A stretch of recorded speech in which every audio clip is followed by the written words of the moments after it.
The following may contain offensive language, adult humor, and or content that some viewers may find offensive. The views and opinions expressed by any one speaker does not explicitly or necessarily reflect or represent those of Mark Radulich or W2M Network. Please listen with caution, or don't listen at all. TV party tonight! TV party tonight! We're firing up the TV party party tonight! Alright, alright, alright! Screens light up, brains shut down, talking trash about the best shows in town. No homework, no disguise, just hot takes on the studio line. Sit down, lock in, hit play, let the noise begin. Lock in another episode, another spin. No ratings, no mercy, no skipping the commercials of culture.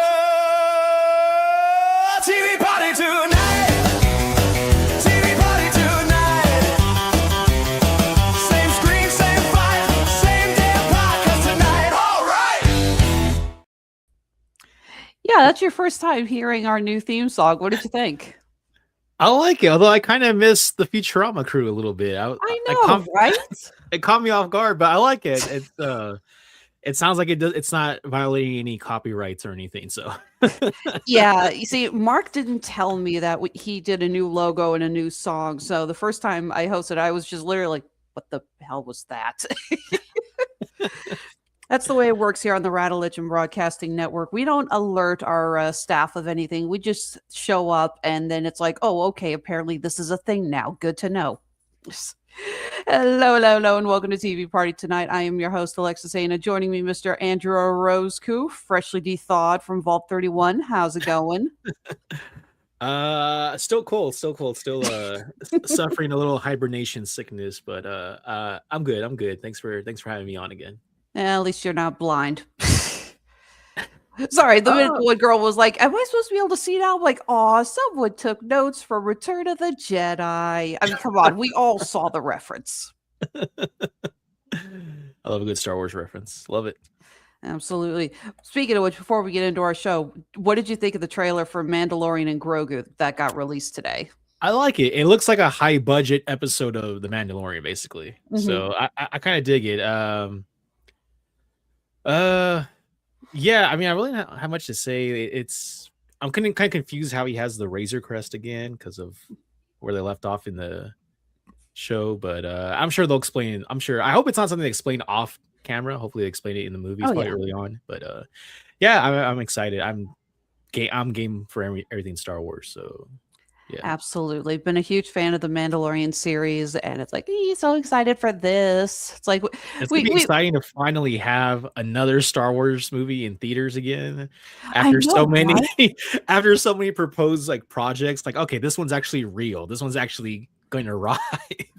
Yeah, we talked about this when we reviewed Skeleton Crew and the idea of, is it better for Star Wars just to stick to Disney Plus properties, or should they try to venture back into the cinemas? And it is refreshing that we're finally going to get a proper theatrical release of the Star Wars property again. You know, Yeah, I miss that. I miss that long feeling. overdue. Not since. Wait, did Solo come out after Rise of Skywalker, or am I misremembering that? No, Rise of Skywalker came after, right? I I forgot. think so. All that timeline just all kind of blurs together. No, I think Solo came out after, right? Because I think it was closer to the pandemic. I think so. I forget. It's been a while. It has.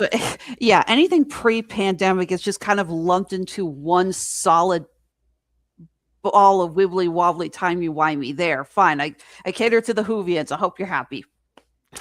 But we're not talking Doctor Who tonight. We're talking something a little more apocalyptic because we are looking at Fallout Season 2. Fallout brought to us by the good people at Kilter Films, Big Indie Pictures, Bethesda Game Studios, and Amazon MGM Studios.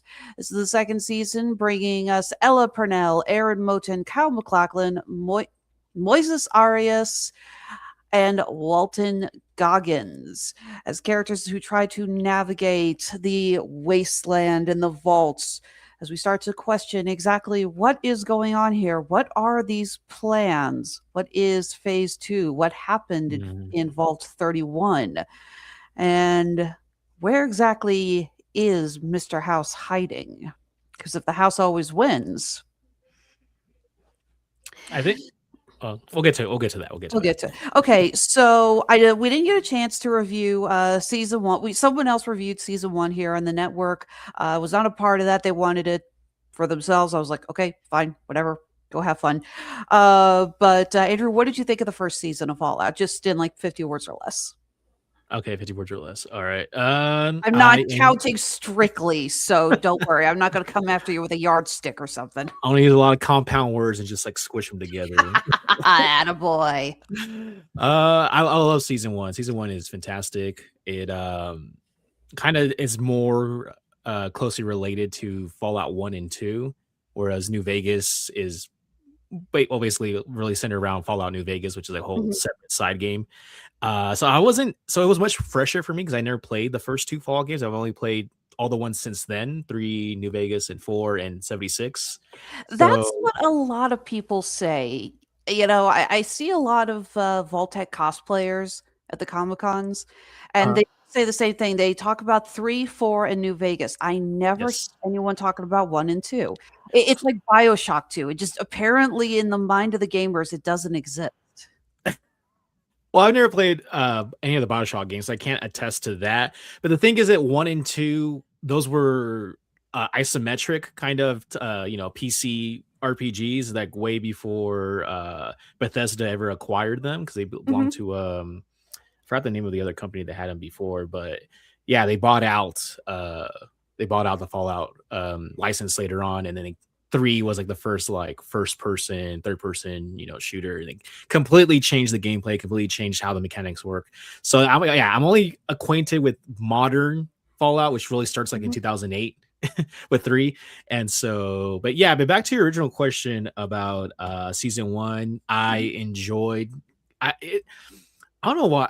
I'm not one of those people who always thinks the first of anything is always the best, because I don't like that mentality. But like, it's fresh because you're establishing the characters, you're kind of getting to know them, and it's always harder to follow it up, right? It's always harder to follow up a second film, a Attack of the Clones or Empire Strikes Back. It's always harder to follow up. So I think season 1, because I had really no expectations other than the fact that it wasn't going to be based on any one singular game, I think it helps that it kind of just introduced everybody. We're all on the equal footing in terms of like veterans and newbies and stuff. Like we're all introduced to the same settings at the same time, and it just, the chemistry and the characters are kind of like this kind of like a western of these 3 different characters. You have like a super perky, happy go lucky, never had to deal with any real struggles girl. You got this righteous knight who kind of starts going down this slippery slope. And then you have, the ghoul with a kind of just like jaded, like I've been around long enough to know, like, how the world works. Like, it's really cool having these 3 different characters kind of, clash with each other in different ways. And then season 2 kind of does the same thing, where it kind of just, it throws them out and then kind of pulls them back in. And, they are kind of changed for the most part. But I don't want to get too much into it. But yeah, season 1, I think I like season 1 a little bit more. I felt... I just enjoyed it a lot more. I think I had too much hype because Fallout New Vegas is my favorite Fallout. And I think I was just expecting too much from this season. And I blame that more on me than the actual showrunners, because I just, in my head, like, oh, we're going to see this. They're going to do that. We're going to see this. And then I think it was kind of unfair for me to put that on them. So season 1 just has a better impression on me. All right. Joining us, having some minor technical difficulties. Kat, can you hear us? Kat, you there? I can hear you guys. Can you see me? No, we hear you. We do not see you. Man. We can only hear you. All right. Joining us. Hold Kat, on. This is starting to piss me off. Put the what's the thing called where where it's like the Indian head. The please stand by. Yes. Oh my God, we should have programmed that in. That would have been awesome. I know, right? The little loading screen. Here, hold on. I gotta do this on my phone, which I hate to do. It's okay. Stand by. No, it's cool too. Like a field reporter. Drive me nuts. Kind of feel. You know what? I had a handful of reviews where my camera wasn't working, and I jokingly always said it's like I'm reporting to you from the void. Because like, just like, ah, screw it. Okay, yeah, I'm here. You know, I am so tired of dealing with this. This has been like first I couldn't like sign into it, and yeah, no, I am frustrated. Hey, there I am. Okay, hold on. Hang on a second. No problem. No problem. So yeah, I absolutely did love the first season. There was a really great balance I felt between the three main characters, Mhm. Lucy, Maximus, and Cooper slash the Ghoul. And Oh, hang on a second. There we go. Is that you? Oh, there we go. Yep. Hi, welcome aboard. Hi, sorry that took so long. It's okay. Gotta look- It's all good. I will say, if you're trying to connect through a phone, I have seen this thing gets really picky when you're trying to connect through a phone. Sometimes it'll be like, okay, audio's not going to work or video's not going. It's like, I don't know why. It's like the phone just basically says you can have one or the other. I'm not doing both. So Here's the thing. Like, I was using my laptop because I didn't want to use my phone. So that's where I'm at, and I'm going to shut you down right now. Oh, no, I'm not. No. I'm going to shut down this computer. There we go. all right. So I got a message from Mark saying it's like, oh, by the way, Cat's on for your Fallout review. I'm like, oh, okay. So what got you interested in wanting to come on and talk Fallout? So I love Fallout. The very first Fallout game I ever played was Fallout New Vegas. Like the guy that I was seeing at the time, and also one of my best friends was obsessed with Fallout, and I'm like, ooh, let me see if I can play. And I don't know, I fell in love with it right then, and then I took over the game for 6 weeks. I sympathize. I kind of did something similar with Kingdom Hearts and my ex. Gotcha. Oh, I love Kingdom Hearts. So good. I do so good. too.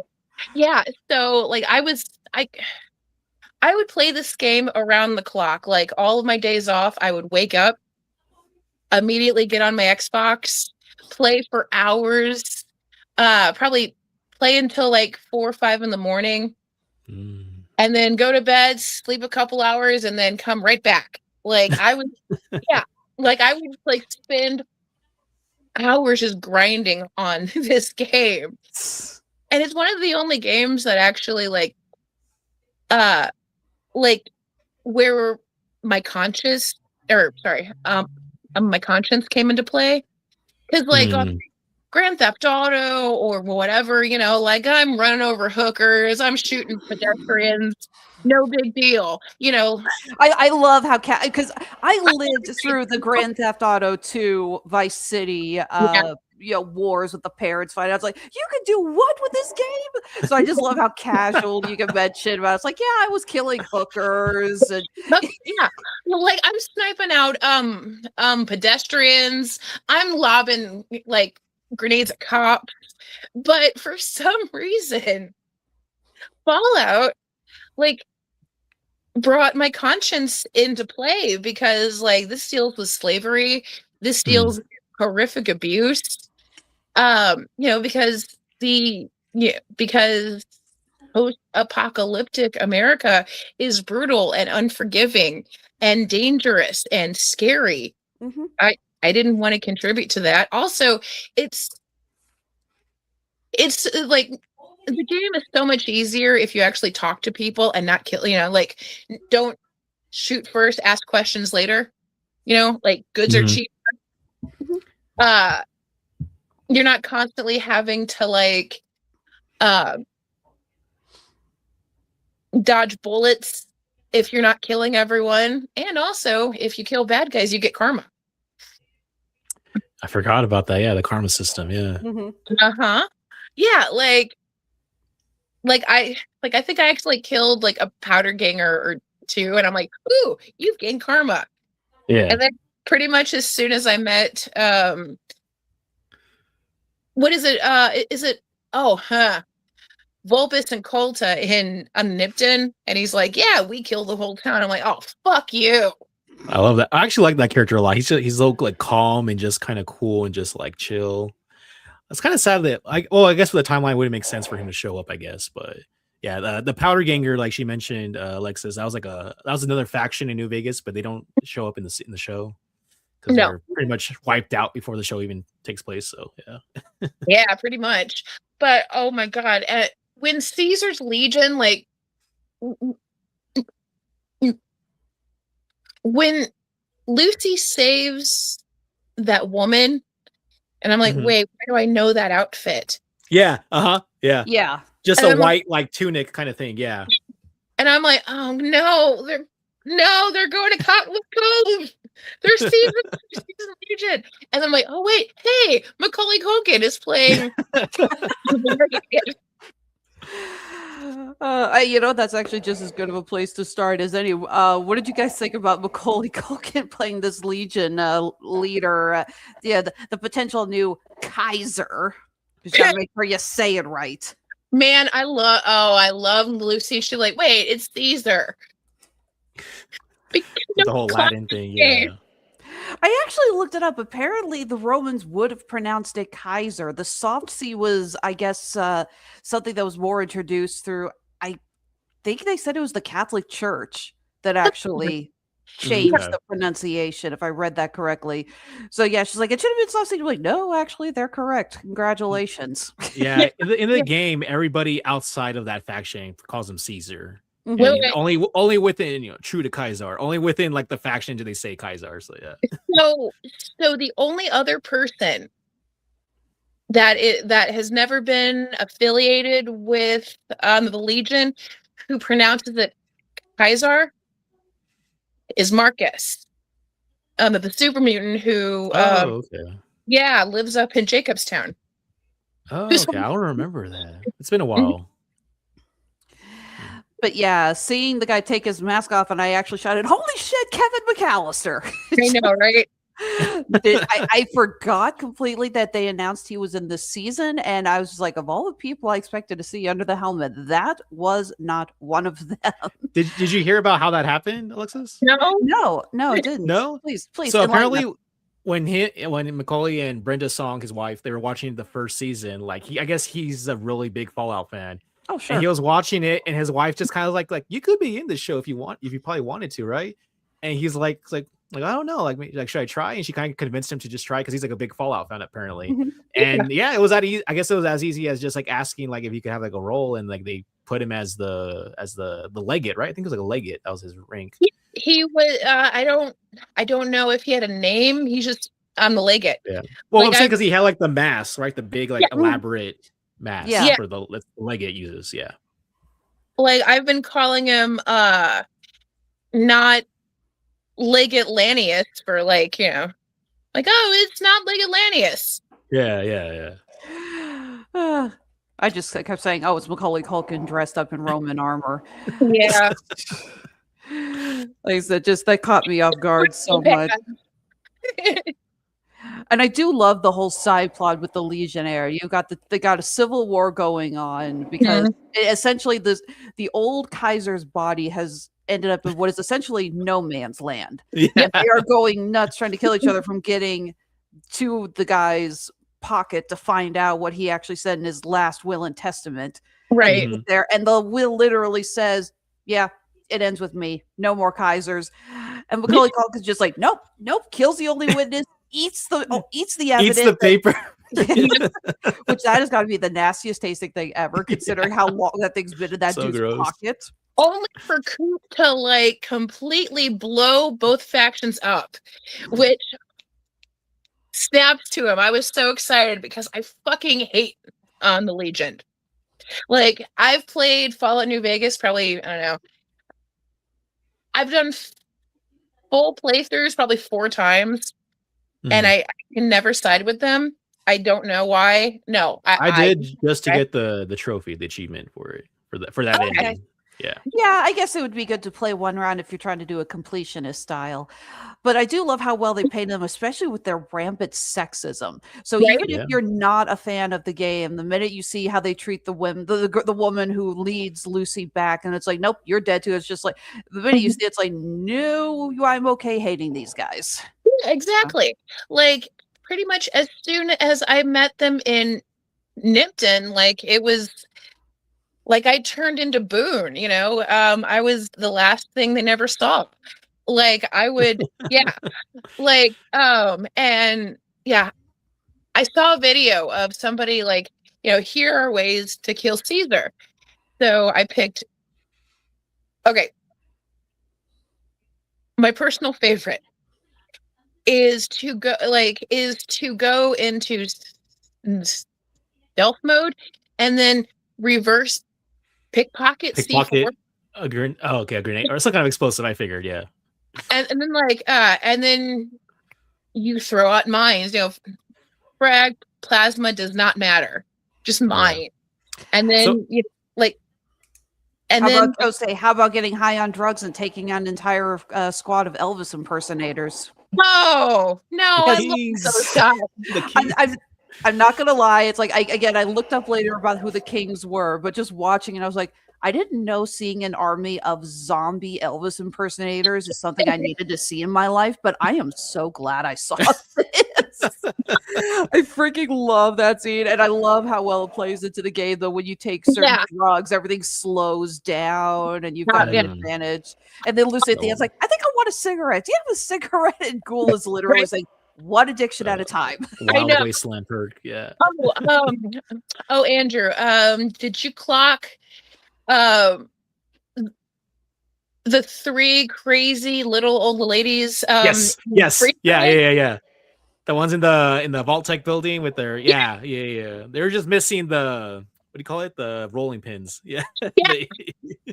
Yeah, because So Alexa, so just for context, you know those 3 old ladies that show up when they're checking, like, oh, it's like what's in there? Oh, it's a rad roach farm or nest. Oh, Or whatever. I thought there were only 2 ladies. There was 3, wasn't there? I think I only thought 2 there were only spoke 2. though.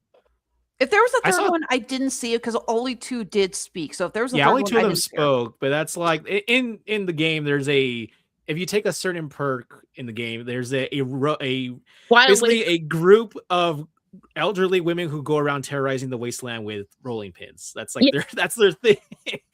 I'm not sure if that's like a Monty Python reference within that. I'm not sure exactly. Oh It- my god! Because there is a lot of Monty Python references in Fallout New Vic in the game. Yeah. But yeah, it says gang of elderly women who go around terrorizing people with rolling pins. So that's Yeah. and those women were dressed just like those characters, except they weren't as crazy, I guess. So, yeah, I definitely caught that nod. yeah, it's when you take the wild Wasteland perk. perk, which Mhm. I was really excited about. I'm like, oh my god, it's Patty Fisto too. Fisto. Yes, Fisto. I feel like I've got very little to contribute to the show tonight. You two are just going to talk about the game sorry, for I'm sorry, like Alexis, another I'm 2 sorry. hours, and I'm just going to sit here in the corner, like, please go ahead. I'm sorry, Lex. Sorry. You and I have never been on a podcast together. Both Mark and Sean will tell you that I am a cute little ball of neurospicy chaos. But It's all good. I'm glad to have you on before we review The Bride next month, because I know you're coming on for that, right? yes, I am. Yes. I of course need to see it. I cannot wait to see that. The movie looks so good. Right? That's a Christian Bale Frankenstein looking movie. Yeah. Right? Maggie Okay. Gyllenhaal's directorial debut. Ooh. Oh, okay. Really excited to see it. I love Maggie Gyllenhaal. I love Christian Bale. I love Jesse Buckley. It's like I love Frankenstein. It's like everything about this is just so right up my alley. Yep. Mm. Written by the original Goth Girl. So like Oh, Mary that's- Shelley. that's- oh, actually, you're right about that. But I was also thinking about Maggie Gyllenhaal's theatrical I think it was her theatrical debut in Cecil B. Demented. I actually just recently saw that, like a couple of excuse me. Sorry. Okay. I actually just recently saw that for the very first time, probably 6 months ago. Then when you said the original Goth Girl, I thought that's what you were alluding to. Because Andrew, if you've never seen it, it's this crazy film about these guerrilla style independent filmmakers, and one of them, I think she's the makeup artist. It's Maggie Gyllenhaal. It's her It's her first role, and she's a devil worshiper. And she is just so hilarious. She's the makeup artist. She goes up to this actress, smacks her across the face, and goes, "Satan says you need more color in your cheeks." Yeah. It is so balls to the walls insane. Oh my god! But she is hilarious in it. John Waters, yeah. It is directed by John Waters, and the actress Melanie Griffith. Yeah, Melanie Griffith plays this A-list actress who gets kidnapped by these guerrilla filmmakers to make their anti-establishment movie. And it's literally a case of, okay, now you're going to shoot your gun. Okay, but it's a prop gun, right? Yeah, it's of course. She starts shooting the gun. Guess what? It's not a prop gun. It's real. Oh, It is. Alec Baldwin situation. Ow. But no, it is a John Waters film. That man is the living equivalent of a gaudy vintage pink plastic flamingo in the front lawn of a 1950s style trailer. I'm a connoisseur of trash, so I the author of John Waters. You know exactly what I'm talking about then. Well, I mean, I was just on for John Waters triple feature like 3 weeks ago. Oh yeah. I forgot we did that. We did Polyester, Hairspray, and Crybaby. Right. I know 2 of those movies. Really? Yeah. I know Hairspray because I used to work at a video store, and that was the not the John Travolta. Well, I guess he's in both actually. I think, right? Or no, he was in the one where he plays the mom. Divine plays the mom in the original. John Travolta plays the mom in the musical.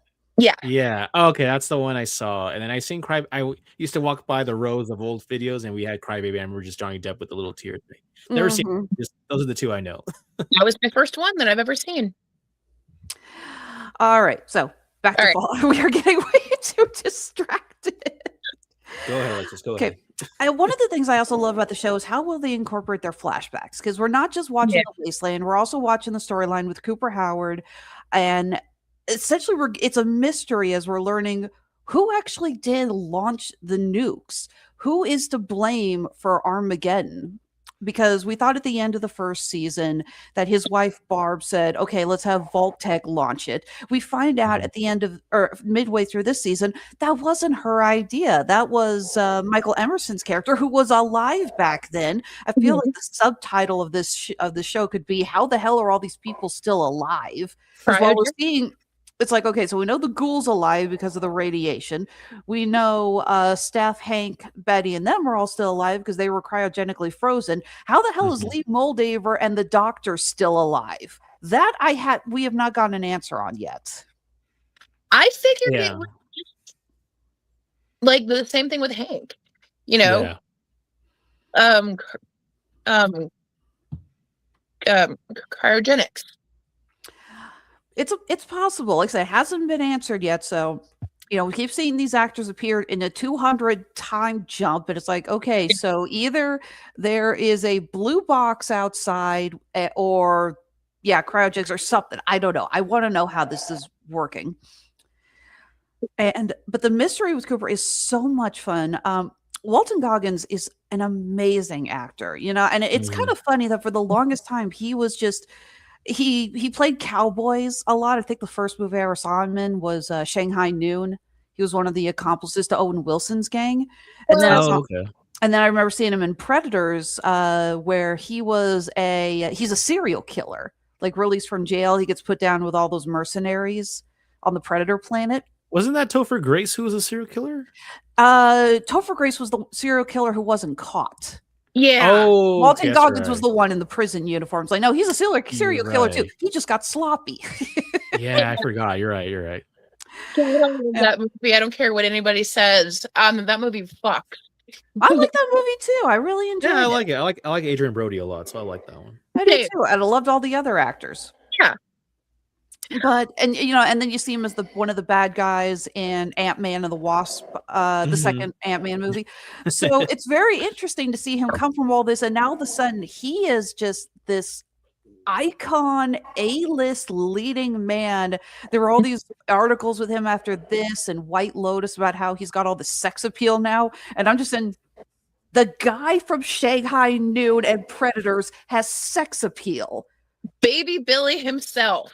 Yeah, it's like, how did we end up in this reality? But he is phenomenal in this role. I think one of my favorite things about him is that it becomes very easy to forget that the Ghoul and Cooper are are the same person. He Yeah. plays them so differently. Just everything about them, not just the voice, but the way they walk, the way they move. He really brings so much passion and characteristic to both versions of himself that it becomes very easy to forget it's the same guy. I mean, other than the voice, the voice being the same, but like even the kind of just the way he saunters, like his colloquialisms he uses are very different between the two. And of course, I mean, all of that has to do just with him being around for 200 years. You're probably not going to stay exactly the same person after 200 years, especially given the situations and everything. So, I mean, I think of that line that he tells Lucy from the first one. He's like, "I'm me, but like, no, I'm you." No, I used to I'm be you. just like it's like I used to be just like you, stupid, something like that. Something like that, but like just give it time or something like that. I think that's what we're like basically saying, like, I've been around long enough to know that like things go like sideways real quick, and don't get attached basically to anything really. So, but yeah, you can see like he does. I mean, the voice is pretty much the same, and like he's kind of just jaded in both forms, but like one is way more callous than the. I mean, think about when he's like asked to kill Mr. House, and he's like very reluctant. Like modern, the Ghoul wouldn't hesitate to do any of that. So like just very different.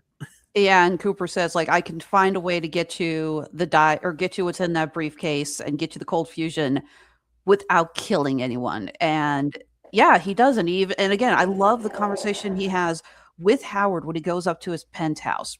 That discussion of the house always wins, but what if I'm not the house? The writing between the two of them is gold. It's just a brilliantly written scene. That is also how Mr. House is in the game. He's very. I remember, Alexis, you were talking about this yesterday about how you say he reminds you kind of Walt Disney, and he's very much based on Howard Hughes, who Iron Man is based on also as well. Very savvy millionaire. They were both casino owners. Howard Hughes was a casino owner as well. A recluse, a brilliant recluse. He was like very like germophobic. He had like a lot of quirks. He was a genius, right? So like he's a lot of that.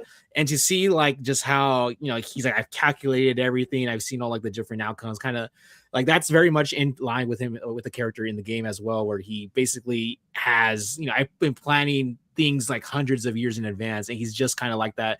He does reference though like how his body isn't really around, because in the game you kill him. You kill him. And I like how he actually, I don't know if you caught it, where he mentions the different ways he was like, like a golf club, a shot, and like all these different things. And all those are things that you can do to his body basically, because he's basically just like a shriveled vegetable when you find him in the game. So I like how you reference like all those different things. Yeah, isn't he like in an anabolic chamber and he can't come out because his immune system is essentially atrophied? Yeah. Yeah, even if you don't kill him, he just dies just from being exposed to the air, pretty much. Yeah. Yeah, War of the World style. Fun way to go out. Right. Yeah. I do love Justin Theroux as Robert House. This is a guy, I've seen him in a handful of movies and TV shows. He's a really good character actor who does not get enough praise.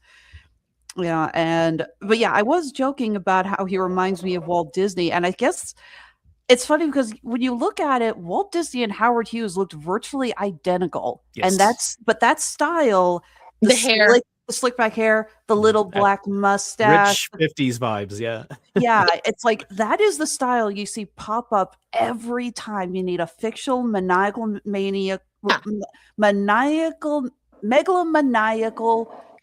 conglomerates. It's like, there's so many freaking, parts of that title, but I need to get it right, because I look at that and it's like, I think Walt Disney, I think Andrew Ryan from the BioShock games. Yeah. Oh, that's right. Yeah.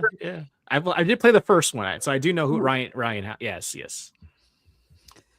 Speaking of Look, which, where the hell are we getting that Bioshock adaptation now? Would That you is kindly? overdue. man, oh my god, I would kill for that.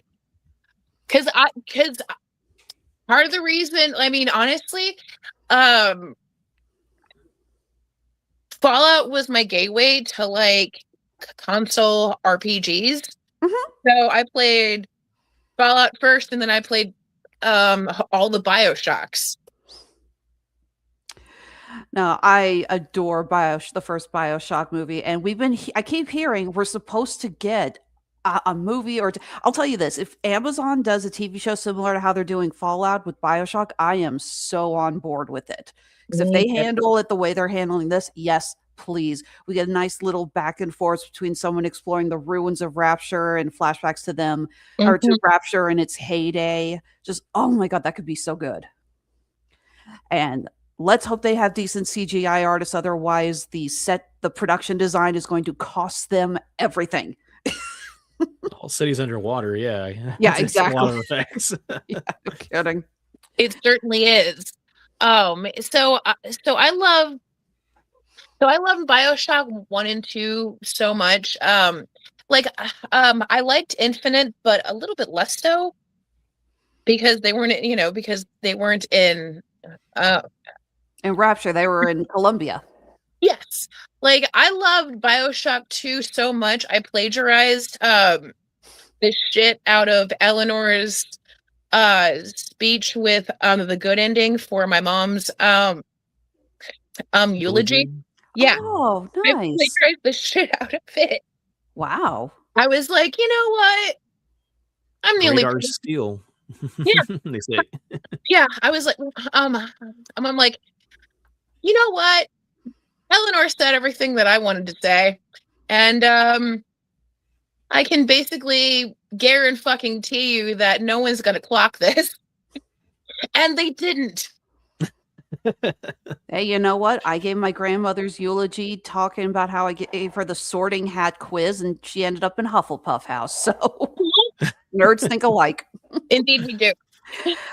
All right. Well, moving on to the third story arc, and that is with Maximus, who is returned to the Brotherhood of Steel. They think he is this great, powerful warrior because he's taking credit for a kill he didn't do. But he's like, okay, whatever, just write it out. Right. And we got them setting up base at Area 51. Did anyone else catch them fiddling with the Ark of the Covenant in the background? No, but I did. I heard someone said it was in the background. I just didn't pay close attention. I'm sorry. I am a giant Indiana Jones fan, and I was like, oh my! Because the minute I saw Area 51, I was like, the Ark of the Covenant does not show up. I'm going to be royally pissed. And yes, it's in the background. Is it the same model from the movie? Or I is think it so. like- You don't get a really good look at it, but yeah, it's there. And I was like, thank you. Someone paid attention. And the scene of them fighting the alien, and it's like, screw the alien. We got an ice box. I love they just knocked the thing out. I was They like, knocked the oh, body. that was great. That's the novelty, is having a ice box more than the alien. We did that. So Andrew, please back me up on this. In Okay. Fallout Vegas, if you have the Wild Wasteland perk, Mhm. you can find the icebox with the burnt out skeleton with the hat. Yeah. Oh yeah, that is an Indiana Jones reference. Yeah, that's right. Yeah, because he does that in the fourth movie, right, where he survives In the ice in a box, refrigerator. yeah. Yeah. Yeah. You do find a skeleton in New Vegas that's in a refrigerator, and he has the Indy hat. Yeah. Yes. And I laughed my ass off. Well, you know what? This showed that the icebox thing apparently does work, because that's how Maximus survived the Shady Sands. Yeah. How terrifying I was know, that it's so scene? The Oh my brainwashed God. guy saying that line from, I think it's New Vegas. It's like walking through the Mojave. You Oh, yeah. pray for a nuclear winter. Yeah. Patrolling the Mojave makes me wish for a nuclear winter. Yeah. Yeah, And yeah. yeah, you see he's got the mind control chip, and they pull back, and it's the giant retro style bomb. Yeah. And they think they've disconnected, but it keeps going, and just the realization, it's like, you can't escape it. You're Yeah. not going to get away in time. And the look on Max's parents' face, and they have to put him in the fridge. Yeah. And the way he's crying, it's like, oh my God, that was heartbreaking. Did to anybody watch. else think for a second that his mom was Cooper's Barb? wife? Yeah, because she looked just like her, didn't she?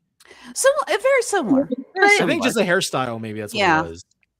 I thought Um, for a second I was like, wait, is like she survived and she went to Shady Sands and she had I really thought Maximus was could be, I guess Cooper, that would be like his stepson or whatever equivalent. But yeah, that's what I thought at first. And then I was so devastated when they disarm it and then disarming it actually activated it. I was like, no. Yeah.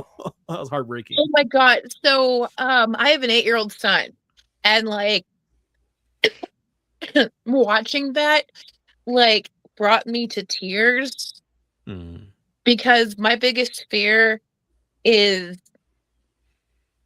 leaving my baby before Alone. he's ready. Mhm. You know, like, and and just the fear on him just like tore me in two. Like I had to like my son was with his grandparents, and I had to actually call him and go, "Are you okay? Oh. Mom's not going anywhere, I promise." Yeah. Hmm. Yeah, they pretty much had to Superman the poor kid. No. But yeah, that's like I said, that scene is so heartbreaking. And even more so again when you're reminded it was Hank who did that. That you see him take the Pip Boy off. It says detonation complete. And he goes to read a storybook to Lucy. Yeah. Just God. like that.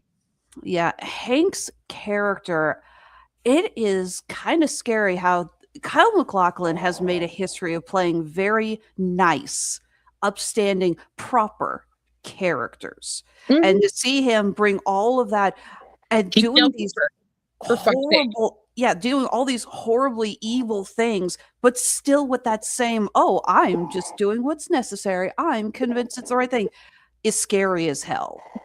You know, Mhm. I would when Andra and I were watching it, and they get to the scene where you see all the people in the Vault-Tec building the little mind control machines, and they're all operating in sync and everything at their desk and Mhm. smiling. I literally looked at him and I said, "Oh, well, you just saw what my personal hell is going to be." Yeah. So that is the perfect encapsulation of the banality of evil. Hmm. Mhm.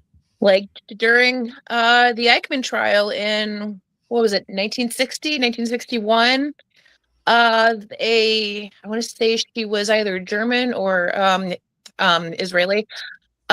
This journalist, I think her name is Hannah Arendt, but she coined the term the banality of evil because Adolf Eichmann was not this like mustache twirling, snidely whiplash supervillain. He wasn't Hitler or Himmler. He was just this pencil pusher, you know? He punched a clock just like everybody else. He ate breakfast with his wife. He kissed her goodbye. He took the train to work. And then he spent 8 hours putting innocent people on other trains. Mm. And I think Hank is, Absolutely. yeah, Hank is kind of the personification of the banality. The banality. Yeah. Yeah. No, Well, just that think is- about how they. Sorry, Alexis. no, how go they, ahead, go ahead.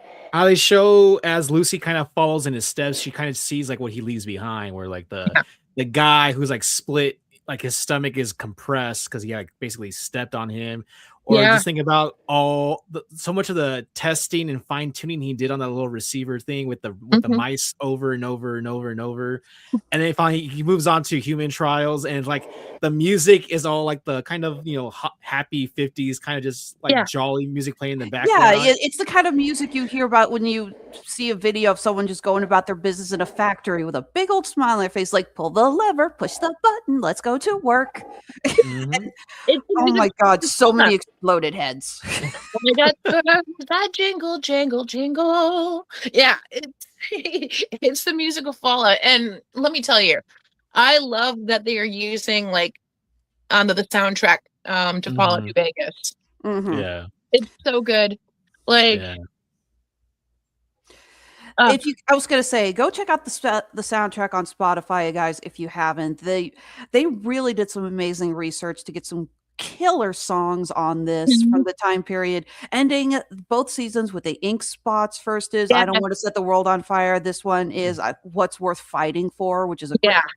I actually feel like that we need to get a new punk rock cover of that for our current political administration, if you know what I mean, because I really like that song. Oh. Haha. So, one of the most terrifying things in any Fallout is a Deathclaw. Yes, I was that was on my list of things to ask you guys because again, you two played the games. I haven't. We got a hint at a Deathclaw at the end of the first season when we see the skull of one just outside New Vegas. I do applaud the series for not introducing the Deathclaws in the first season. I was like, yes, build it up. That's something that I know the fans are going to be excited to see. We want to see that with season 2. And you see the first one kind of hidden in shadow in the Cena War in Alaska. You see, And then you see that big one come out of the, I love that it's literally called the Gomorrah Casino. Yeah. and you see it come on, just that's all it is. Is like, what did you guys think of how they represented the Deathclaws? I mean, when they first showed them, when the Ghoul and Lucy arrive, and they're confronted with one Deathclaw, I'm thinking like, all right, they could probably take it. And then you see the second one, and I'm like, okay, they're gonna have to be creative. Then they see the third one, and I'm like, oh no, like they're not gonna be able to do this at all. You are dead. You are just dead. In the video games, the Deathclaw is like a very high level, basically end game enemy type. Like you do not. There is actually a section early in the game where you are stonewalled. You cannot progress because there is a whole nest of Deathclaws, and you're actually forced to go around. That's just. It's not even like a scripted thing. It's just a level imbalance where you have to take the long way to Vegas. You have to go all the way around. And so just to see them like show up, I'm like, oh, like, yeah, like this isn't going to work well. And so like, yeah, they were as intimidating as I expected. I really like when we see the first one show up, like Alexis mentioned during the flashback of the war where Cooper's he's wearing the full armor, the power armor, and the like original design power armor, yeah. And then I like how like it looks at him and just ignores him because like that's right, I forgot Deathclaws are blind. Like they smell and like sound is what attracts them. So like how he just kind of like he's like inches away, and like I mean I know he has to survive because he becomes the Ghoul, obviously, but I really for a second there I forgot like where we were time wise. I'm like, what's gonna happen? And then I was like, oh wait, duh, he has to survive this. Like I love those moments where like my sense of like believability, I don't know if that's the right term, but like kind of goes out, and like because these characters have to like survive. They're the main characters, right? But like you just in that moment you're not so sure, and the Deathclaws really deliver that. It's the perspective of disbelief, and I get what, and yeah, you're absolutely right. A good story, like I think back to like some of the early Marvel movies, and when you saw some of the characters in situations and you were sitting there literally going, how the hell are they going to get out of this? And obviously we know they're going to survive because we know they got more movies coming, but they've built the tensions up so much. You're pulling your hair going, oh my God. And you're absolutely right. And again, a really nice touch that ever since then, it's clear that Coop has never gotten over seeing the Deathclaws, because every time he sees one in the Freeside, is that the name of the city? Yeah, Freeside. That's the part. He's got that same terrified look on his face. He's just like, "Oh shit, I remember that thing." And he sends Maximus to take care of it for him. And he always looks so scared of these things, as he should be. Mm-hmm. And like I said, I didn't play the game, and even I know the threat of the Deathclaws. Oh yeah, they're fucking terrifying. Yeah, they are. The first time just like Andrew said, like you have to go around because it's Deathclaw City. So the first time that I ever like encountered one, I didn't know what it was. It was just like a red dot on my map. And I didn't hear it. And all of a sudden, there's this 10-foot tall abomination, like balls out for my ass. And I'm wearing power armor. I might as well have been wearing wet toilet paper because that's how this thing treats armor. Because it's uh because like okay, so in real life this thing would be what 10, 12 feet. It's got claws, like 8-inch to foot long claws. It is muscular. It looks like a fucking demon. And Got yeah, the giant horde's got the scorpion like tail. yes, so terrifying. And it's also one of the only things in the entire game that can't be quelled with the animal friend perk. Well, yeah, because it's not really an animal. It's Yeah. some demon from hell. But I did find a workaround with Test Claws, and it's Arcade Ganon. Okay. Arcade Ganon is a companion that you pick up at the old Mormon Fort. Yes. Right outside of Freeside. He is part of the followers of the Apocalypse. He is ex-Enclave. And We'll get he's to that. and he's the only one who can take him out. Well, you know, the Deathclaws aren't the only bad guys we get, or the only monsters, I should say, that we get, because we also finally get to see rad roaches and rad scorpions. And the roaches thing kills me because I know that they're essentially just cannon fodder. They are the Yes. Goombas. They're it's just like. But I also They're not love- really a threat, which is really funny, but go ahead. No, they're pretty much there to help you build XP.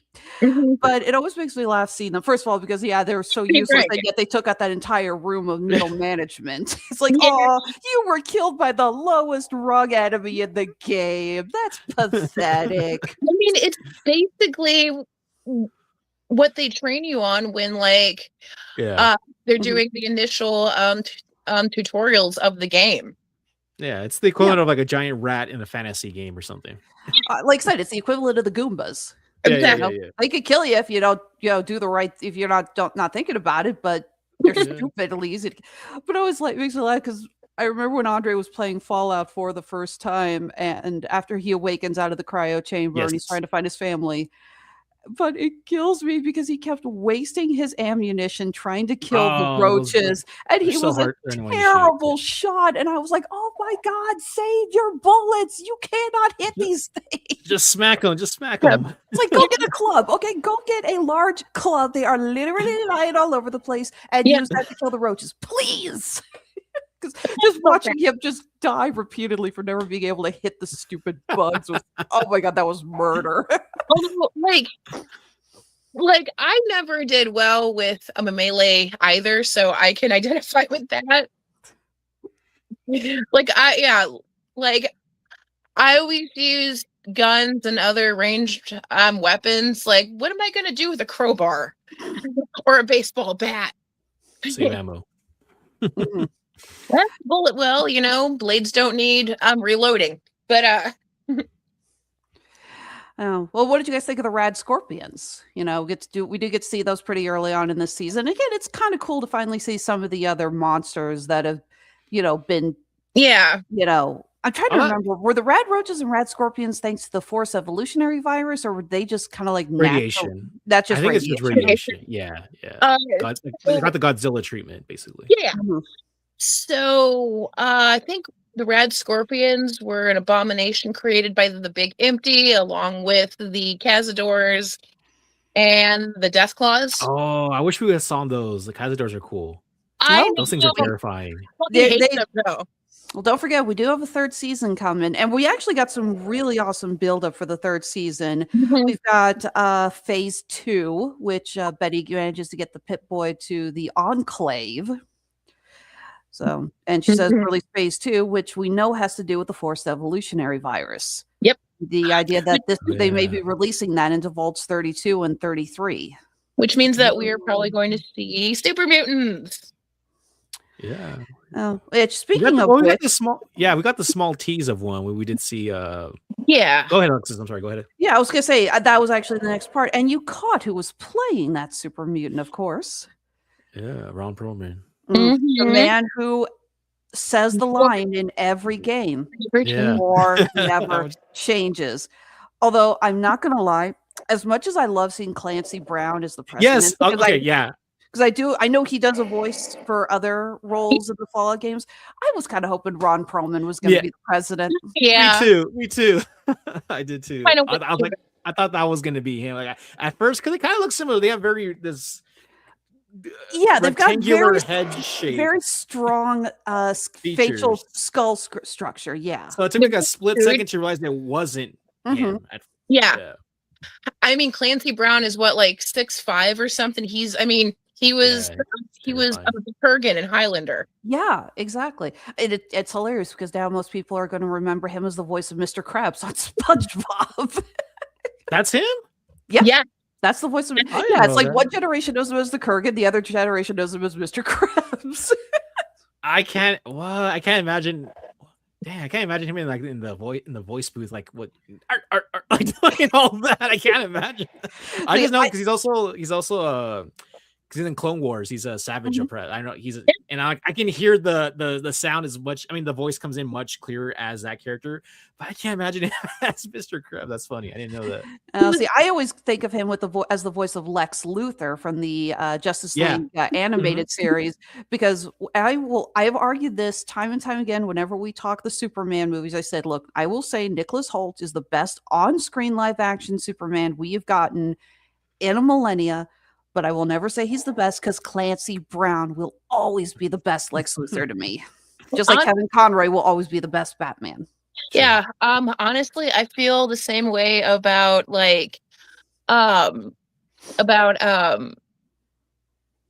Jack Nicholson and Heath Ledger being the Joker.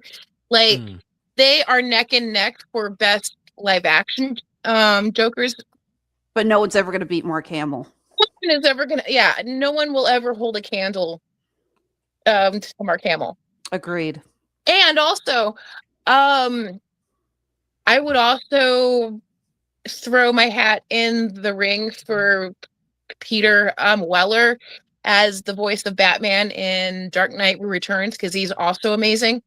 Okay, I'll give you that.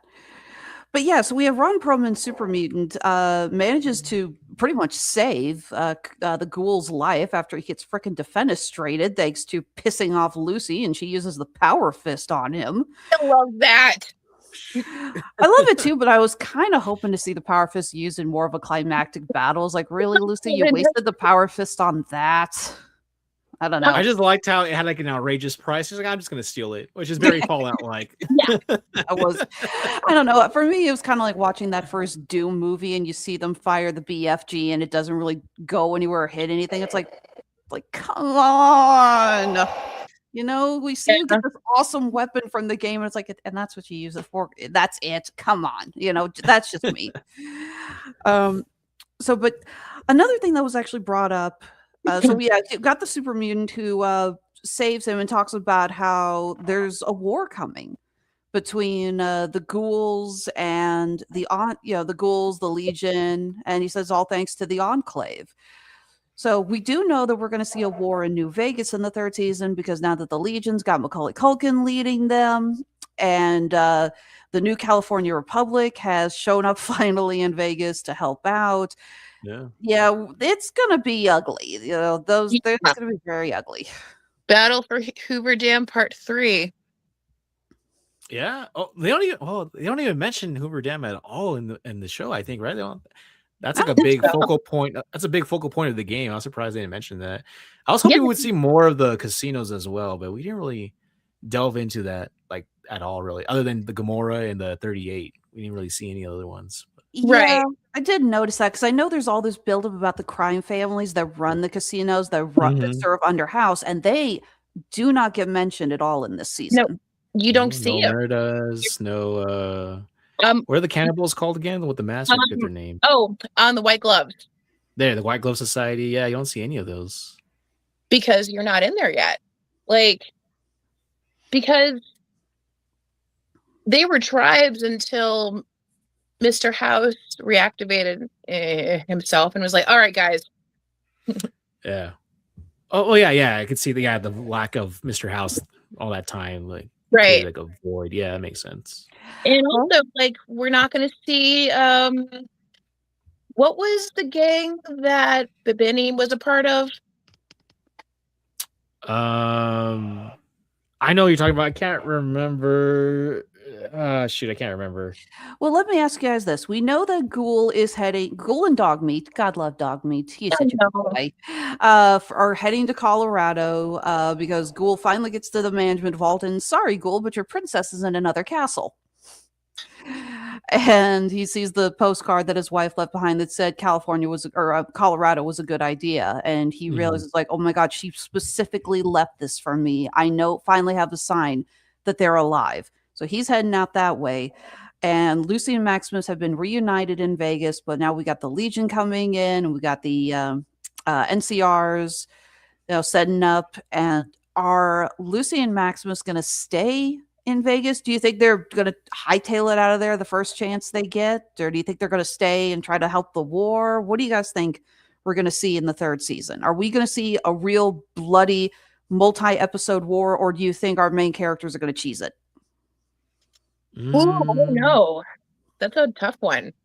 I feel as I will probably be like the first 2 episodes maybe, and I imagine as that chaos ensues, they're probably going to slip out. That's what I would think would happen. I don't think it doesn't have like a resolution. So yeah, I think that's just gonna, because it would fit with the tagline of whole war never changes. So I could see them just kind of just slipping out and just letting them hack each other to death or something. It's a possibility because we got that. We got the FEV possibly being released into Vault 33. So we got to follow what's going on with that. We know that House his AI is still operating in the computers. I love that little glitch out because it says signal, connection lost or no signal or whatever. And then when no one's looking at the computer, you see House's face kind of fade in. It's like, nah, he's still there. He's still watching. And that was and of course, then we also have our post-credit scene with the war going on with the Brotherhood, because that was the post-credit scene. I didn't see that. Okay, so I did it. Oh man! So we have the post-credit scene. Cuts back to the Brotherhood. They're still freaking fighting because the diode is gone. So we got I think it's 4 factions of them are fighting each other. And Quintus is sitting there going, okay, I was an idiot. And he's angrily admitting, I was an idiot for trying to unite all of us.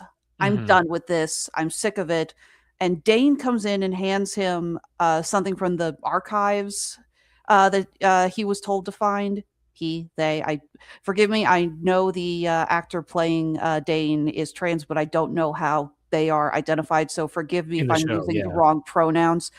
But yeah, they go through and open up the blueprints, and it's for Liberty Prime Alpha. Yeah. Oh, okay. Oh, okay, that's cool. Yeah, it's that big ass robot. So the big ass robot is in Fallout 3 actually. 3 and 4, yeah. Oh, that's right. And it's all better dead than red. Like I love it so much.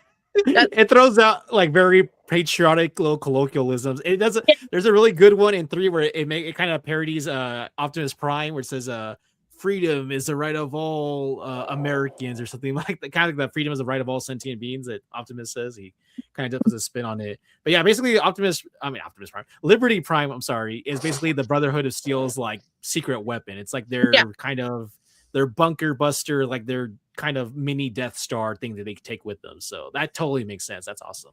Yeah. I mean, honestly, in Fallout 3, they needed it for both the Enclave and the Super Mutants. So And that also begs the question. Max has pretty much cut his ties to the Brotherhood. He's given the diode away. He's abandoned his armor because he knows they can track it. He just wanted to get back to Lucy. So how are Lucy and Max and Ghoul are they going to encounter the Brotherhood when they get out of Vegas? Are the Brotherhood going to go to Vegas and find them? And of course, we've also got Norman, what's her name? Claudia, I think it is. Escaping the middle management. Claudia was the middle management girl who she tried to help Norm get away before the roaches. I didn't know he got her name. Okay. She's apparently survived. She's wounded. He's literally pulling her on a stretcher. Cart, yeah. So he's heading back out into the wasteland. He doesn't know what to do. This series or the season ends with a lot of questions. We have no idea where a lot of these characters are going to end up. The only one with any clear direction is Ghoul and Dogmeat. Yeah. Because they're Yeah. heading for the Rockies. We They're don't gonna know anything else. and his daughter. So going back to your question about the Brotherhood, I honestly think with everything going on, you know, like everything that's been set up for season 3, I think that under the Brotherhood's is probably going to be the least of their worries. Because in this part of the timeline, the Brotherhood doesn't really have a lot of power in New Vegas. Yeah.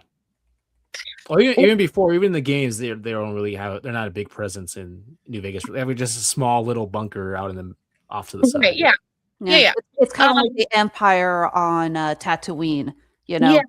because Tatooine is ruled by the gangsters, the Hutts. The Empire is like, well, go do your thing. We'll just stay out of it. So Well, it's kind of a similar parallel. The thing about New Vegas is that pretty much all the factions except for like, you know, if you go independent, they want you to wipe out under the Brotherhood or at least talk to them. Mr. House is, you know, he goes, yeah, I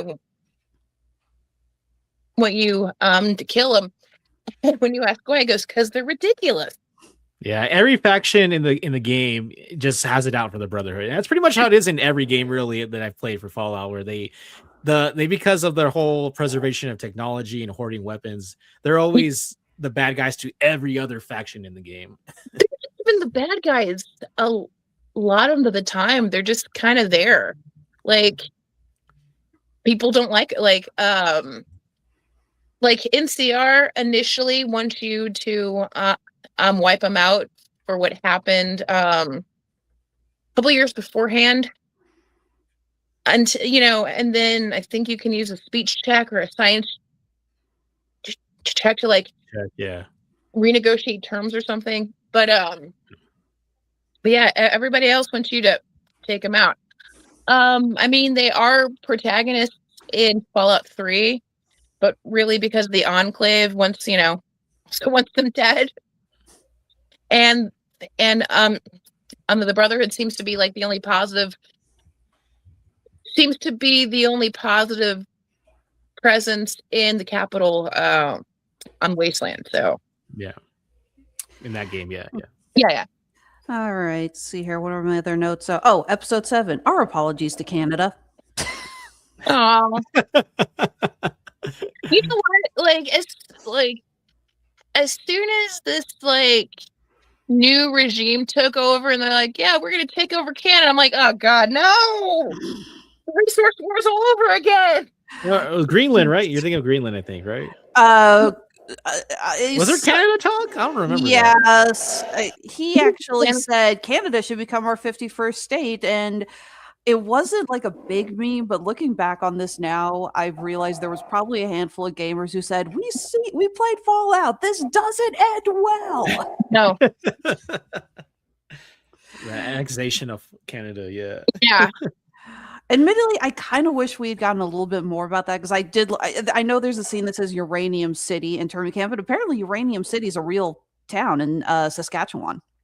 Really? Yeah, I thought that was kind of fascinating. But I had to look again to see the words internment camp because it's so blind or covered with snow and everything. And it took me a while to realize, or I had to go in and learn more about the annexation and imprisonment of Canada and its citizens. Yeah. From the games. I kind of wish that had been explained a little bit more, especially then because you get the reaction at Stephanie and Chet's wedding when he pulls our idea. He goes, "She's Canadian," and everyone is freaking out. Steph. Oh, I love Steph. I love her. Go ahead. I was gonna say she's such a badass with her eye patch. With her eye patch. I love her so much. I didn't see where we were going with her storyline for the first half of season 2, where I'm like, why are we focusing? Her and Norm were the ones where I'm like, because I was like, I want to know what's going on with Lucy and everybody else out there. Like, why are we focusing so much on like the vault? Like, we've left that. And so as we get towards the end, and like with the water rationing and the everything going on with the overseers and the meeting, and it's like, okay, they're going towards something. It's not just like, meanwhile, this is what's going on. Like, no, they're the whole her like being the flashback of her escaping Canada and like her mom. I love when her mom tells her, "Don't think of them as humans, think of them as Americans." That was hilarious. So we're like, okay, like, all right, yeah, we deserve that. I think we kind of deserve that a little bit. Yeah, no kidding. But I was like, okay, like I felt we should have got that earlier, not towards the last, 2 episodes or so, because I was like, for a large portion of the season, I'm like, why are we focusing so much on these characters when I'm much more eager to learn about what's going on out there in the wasteland. So like I kind of wish they would have moved some of that stuff around, just because I didn't really know where we were going with her and Chet.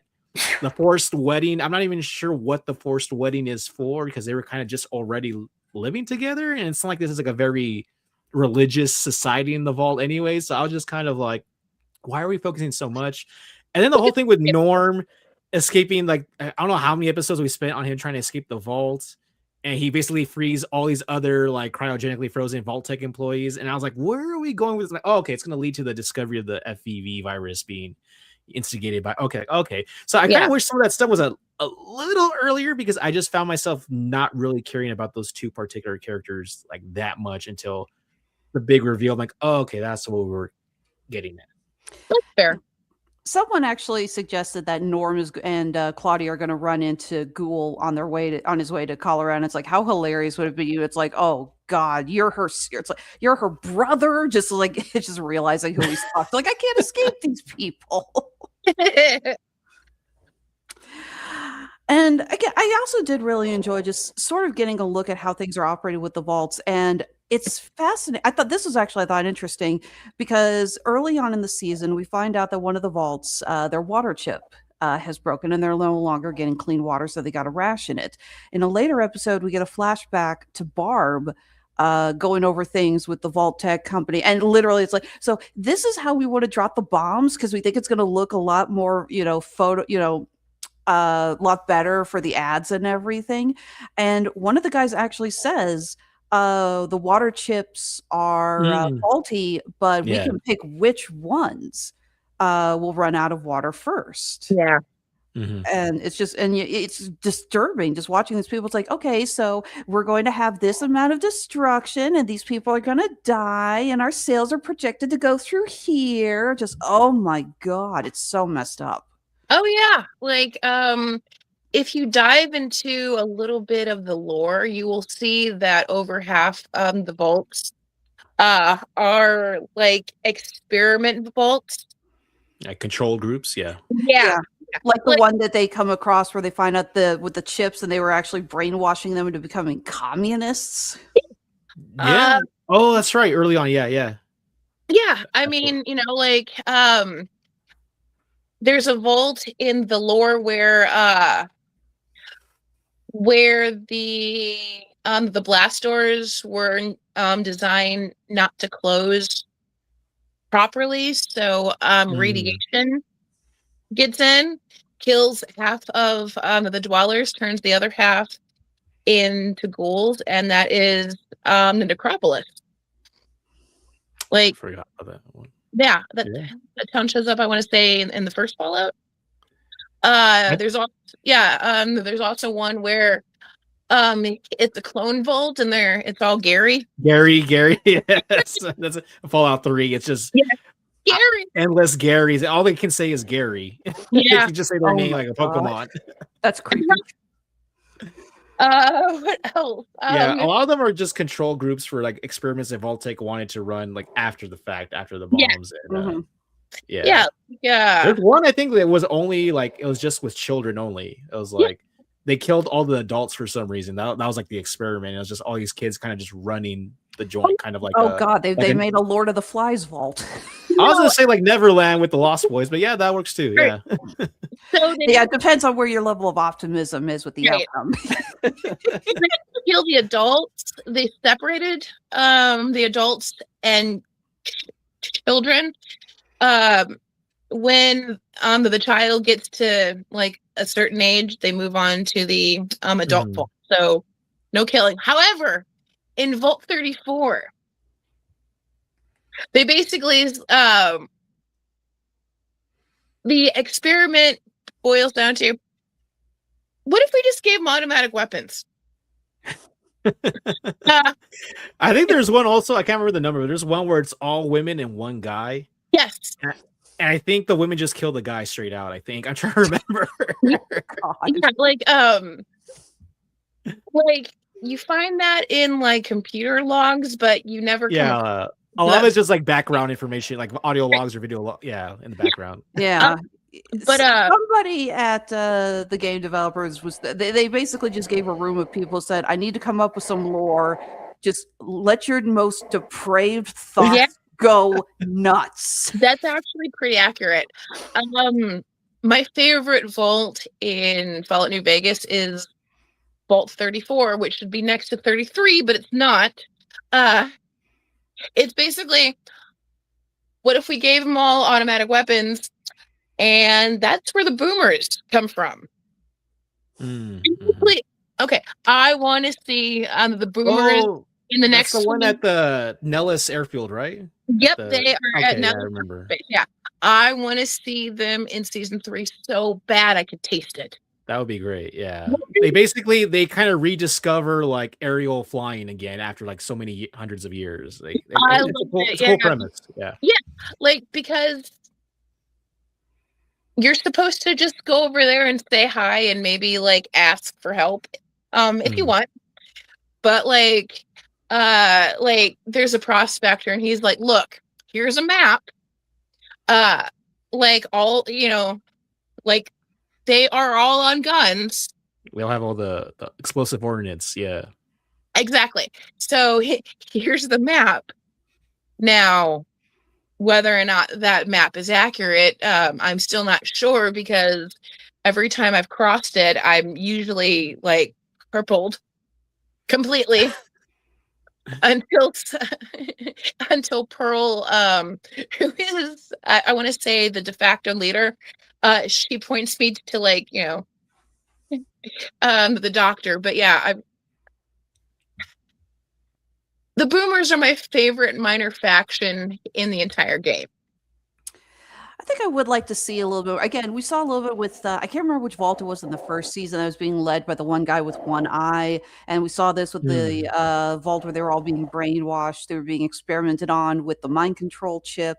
So there is a lot of room for more lore building, especially if we have Ghoul now heading to Colorado. He's probably going to come across couple more vaults, probably going to, it's like, okay, let me see if I can get in here and get supplies.